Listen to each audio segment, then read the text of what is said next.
सुप्रभात मित्रांनो, आज आपण जाणार आहोत चावंड किल्ल्यावर। आणि चावंडला जाताना हा माझ्या मागचा रस्ता आहे, तो जातो नाणेघाटकडे। नाणेघाट, जीवधन आणि कुकडी नदीचा उगम आहे तिकडे। आणि ही माझी मागची बाजू आहे, ही जुन्नरची बाजू आहे। आणि ह्या बाजूने आपण आलोय। आणि आज आपल्या बरोबर आलेला आहे मनोज, जो आजोबा पर्वतावर आपल्या बरोबर आला होता।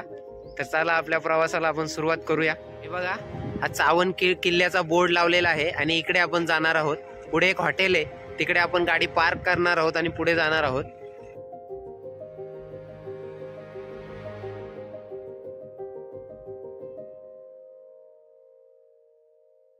मित्रांनो, तर आज आपण आलेलो आहोत प्रसन्नगडावर। आणि प्रसन्नगडाचं दुसरं नाव आहे चावंड किल्ला। आणि माझ्या मागे जे हॉटेल प्रसन्नगड आहे, तिथे आपण नाश्ता करू शकतो। त्यानंतर इथे टेंट पण भेटतात, इथे आपल्याला व्हेज नॉन व्हेज जेवणाची सोय सुद्धा होते।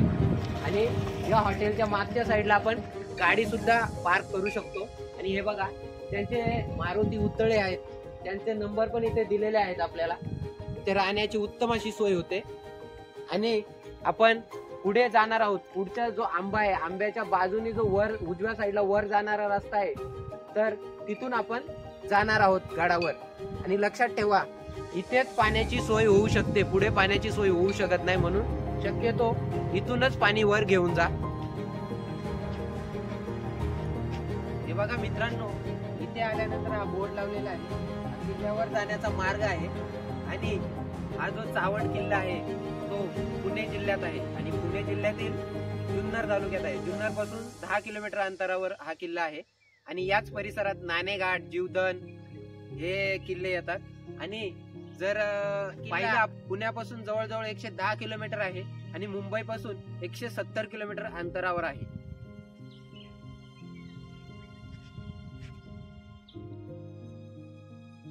हा किल्ला माणिकडोह परिसरात असून अगदी दिमाखात असा उभा आहे।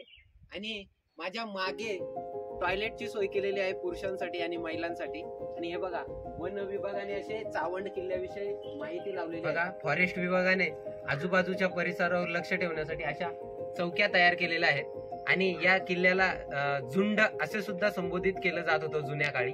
आणि हा किल्ला महादेव कोळी या समाजाच्या ताब्यात होता। पायऱ्या रस्ता आहे आणि त्या पायऱ्या रस्ता चढायला आपण सुरुवात केलेली आहे। हे बघा कसे बोर्ड लावलेले आहेत वन विभागाने,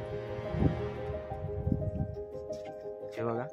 आणि या किल्ल्याची जर समुद्र सपाटीपासून उंची पाहिली तर ती जवळजवळ 1065 मीटर असून आणि पायथ्यापासून जवळजवळ 200 मीटर आहे।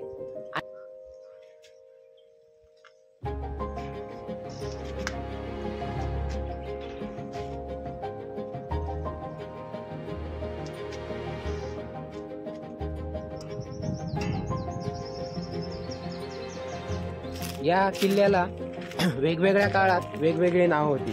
याचे परंपरागत नाव चावंड किल्ला असे होते। यादव काळात याला चामुंडगिरी, चावंड किंवा चुंदगड असे बहामनी राज्यात ओळखले जाई। जोंड निजामशाही मध्ये ओळखले जाई। प्रसन्नगड शिवकाळात ओळखले जाई आणि चावंड पेशवे काळात ओळखले जाई। बघा, हा छोटा मृणांक मात्रे आहे, हा दहिसर वरून आलाय। आणि चावंड किल्ल्यावर तो न थकता न दमता एकटाच चढला आणि एकटाच उतरलाय। आणि त्याची इच्छाशक्ती खूप प्रबळ असून त्याचे जे शिवरायांच्या गडांविषयी जे प्रेम आहे ते खूप असे दिसून येते आपल्याला। छत्रपती शिवाजी महाराज की जय, जय भवानी, जय शिवाजी। माझ्या मागे जर आपण पाहिलं तर चावंडवाडी आहे। आणि जर या साईडला पाहिलं तर माणिकडोह जलाशय आहे। आणि आजूबाजूचा परिसर भरपूर अशी गावं आपल्याला नजरेस पडतात। हा जर आपण चौथरा बघितला तर तो आराम करण्यासाठी केलेला आहे किंवा बसण्यासाठी केलेला आहे, कारण पायऱ्या चढून आल्यावर आपल्याला दम लागतो, म्हणून हा बनवलेला आहे। पाहिलं तर इथे आपल्याला तारेला धरून वर जायचे। आणि या गडाचं पहिलं वैशिष्ट्य म्हणजे या कातळात कोरलेल्या ज्या पायऱ्या आहेत हे पहिलं वैशिष्ट्य आहे।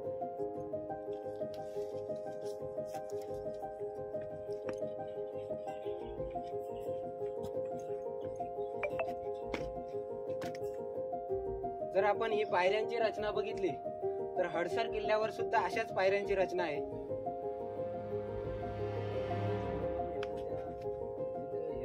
जर माझ्या मागचा जर पाहिला, हा मुख्य गणेश दरवाजा आहे आणि वर गणेशाचं शिल्प कोरलेलं आहे. आणि जर ही रचना पाहिली, जीवधन, हडसर, सावंड आणि निमगिरी या 4 किल्ल्यांवर सेम रचना आहे अशाच प्रकारची.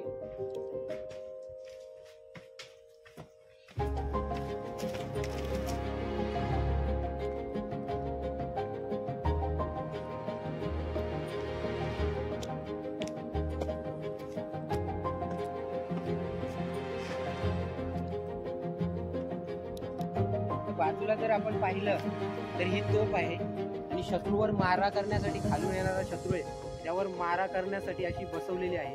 आणि ही आजूबाजूची तटबंदी जर बघितली तर त्यावेळेस खूप मस्त असेल, पण आता ती मोडकळीस आलेली आहे. ही बघा, बघू शकता माझ्या बाजूला.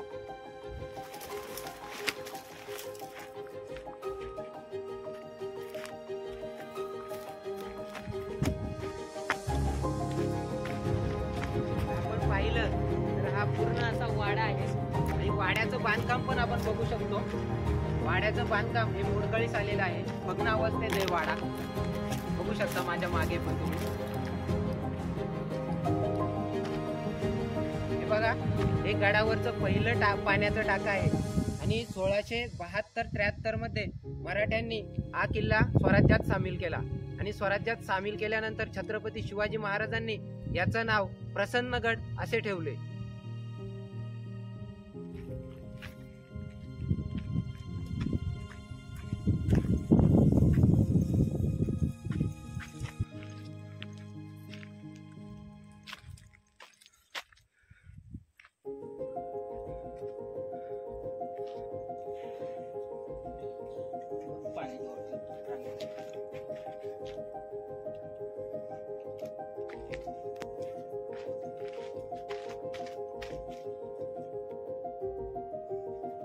समोरच आपल्याला दीपमाळ सुद्धा दिसत आहे आणि हा झेंडा शिवाजी महाराजांचा. आणि आपला मनोज दर्शन घ्यायला गेलाय चावंड देवीचा. आणि चावंड देवीच्या नावावरूनच गडाला चावंड असे नाव पडले असावे.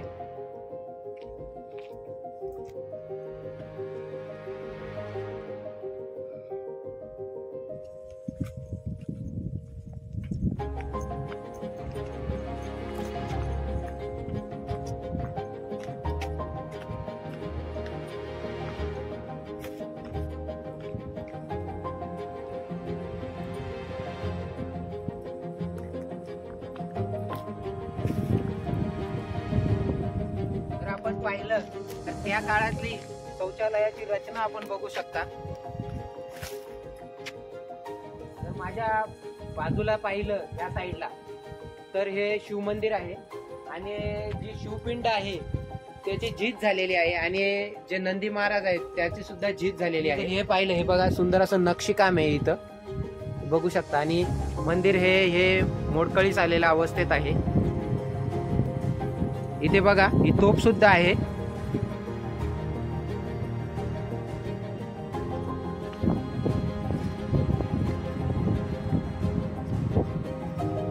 माझ्या मागे जर पाहिलं तर हे कुंड आहे पाण्याचं. जर समोर जर आपण पाहिलं तर आपल्याला कोनाडे दिसतात आणि कोनाड्यांमध्ये श्री गणेशाची मूर्ती आहे. आणि बाजूच्या कोनाड्यात जर बघितलं तर शिवलिंग आहे, कोरीव असं शिवलिंग आहे. आणि पुढे पण कसल्या मूर्त्या आहेत पण त्या सांगता नाही येणार.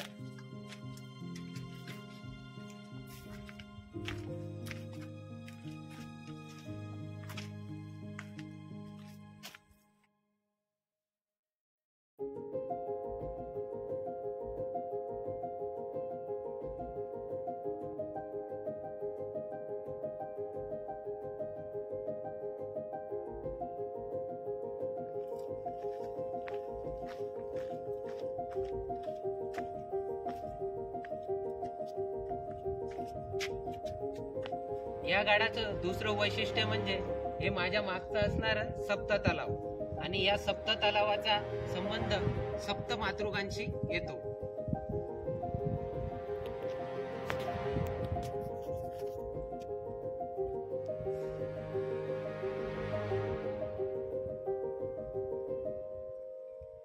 समोर जर पाहिलं तर आपल्याला डोहा आहे आणि इकडे निमगिरी आणि हनुमंतगड आहे. इकडे जर पाहिलं तर आपल्याला त्या साईडला नाणेघाट आणि जीवदन आहे आणि ह्या साईडला इकडे शिवनेरी आहे. आणि जर इकडे जर पाहिलं तर आपल्याला निसर्ग सौंदर्य सगळं आपल्याला दिसत आहे.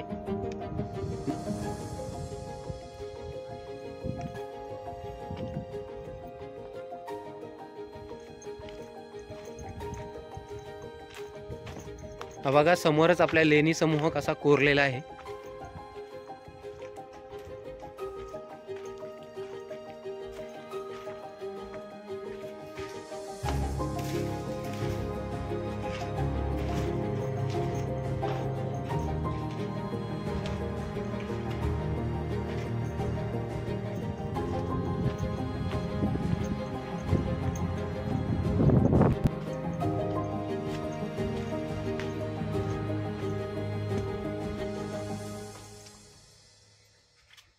हे बघा इथे राहू शकतो आपण, व्यवस्थित जागा आहे इथे स्वच्छ.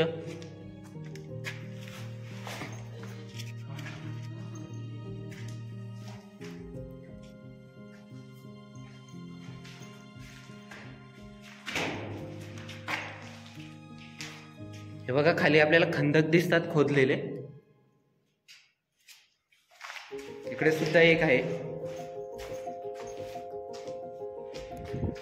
या गडावर फिरता फिरता असं लक्षात आलं की या गडाचा संबंध हा सातवाहन काळाशी येतो.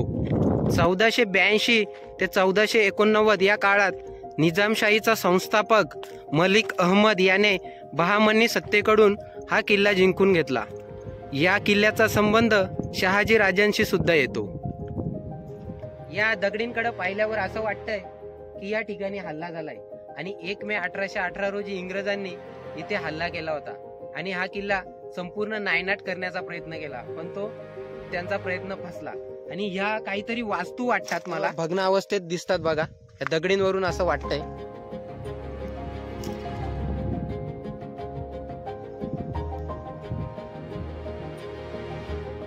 या गडावर खूप असे मोठ्या प्रमाणात पाण्याचे टाके आहेत आणि भविष्याचा विचार करून पाण्याचे टाके खोदले असावेत. आणि या गडाचा जर उपयोग बघितला तर टेहाळणीसाठी करत होते, कारण की आजूबाजूला खूप असे गड किल्ले होते. आणि आपण जर पाहिलं तर इसवी सन 1636 मध्ये निजामशाहीचा आदिलशाह आणि मोगलांपासून बचाव करण्यासाठी शहाजी राजांनी जो तह केला त्यानुसार चावंड हा मोगलांना मिळाला होता.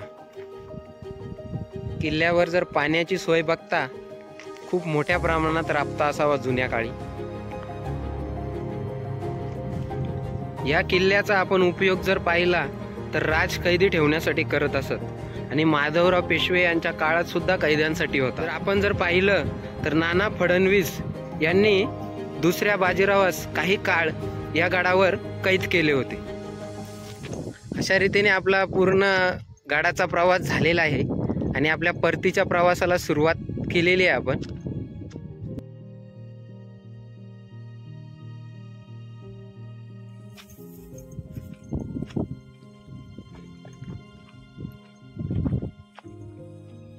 गडाची तटबंदी आपण बघू शकता.